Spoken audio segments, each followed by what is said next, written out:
In a year that saw unrest sweep across the Middle East and Northern Africa, the world, for the third year running, has become less peaceful. The Global Peace Index is the world's leading measure of national peacefulness, ranking the nations of the world by their levels of peace. The index is comprised of 23 measures which cover internal and international conflict, safety of citizens, and militarization. Iceland is the most peaceful country, edging ahead of last year's leader New Zealand. Iceland's political climate stabilized, while the country also made cuts to its military expenditure. Japan, meanwhile, remains the third most peaceful country in the world.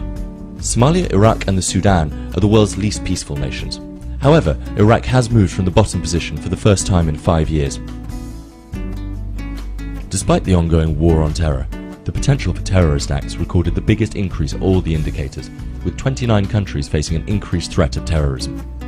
The second poorest performing indicator is the likelihood of violent demonstrations, being affected largely by the Arab Spring uprisings. On a more positive note, the indicator measuring military expenditure as a percentage of GDP has recorded the biggest improvement, with worldwide cuts in military budgets for the second successive year.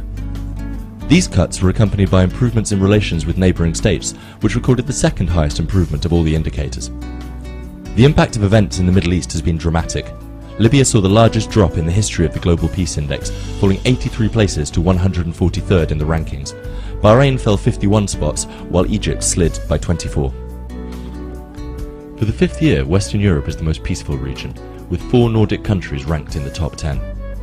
However, unrest caused by economic instability has led to a deterioration of peace in Portugal, Ireland, Italy, Spain and Greece. The United States is ranked 82nd, a slight improvement on last year, while Canada's improving relations with its neighbouring countries helped the country make the top 10 for the first time. Sub-Saharan Africa, meanwhile, remains the region least at peace, although some countries such as Malawi and Ghana have seen substantial improvements in their ranking this year. Most interestingly, the dramatic changes in this year's Global Peace Index are due to internal conflicts between citizens and their governments, and not because of wars between nations. But any conflict costs.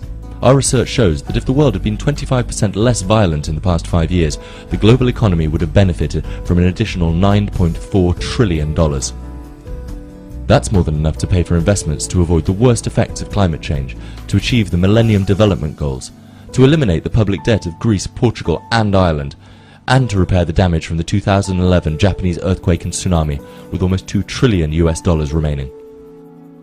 While conflict costs, peace pays off in many ways. The environments which lead to peace also create more sustainable and resilient societies.